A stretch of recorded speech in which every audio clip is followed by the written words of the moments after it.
Sus, luya sa itong mga kabady, oh. Init kayo. Alas 10 pa gani. Pero grabe na kainit, pero agwanta lang ba di para sa pamilya. O marangal po na yun ng mga trabaho ba di.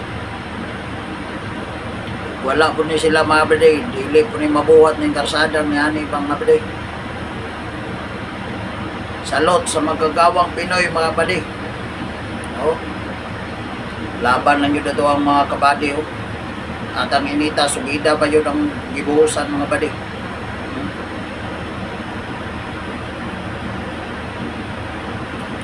Bilib ko sa ilaha bade, klautay.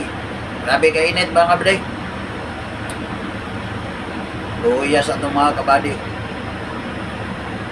Salot ko sa inyo mga kabady.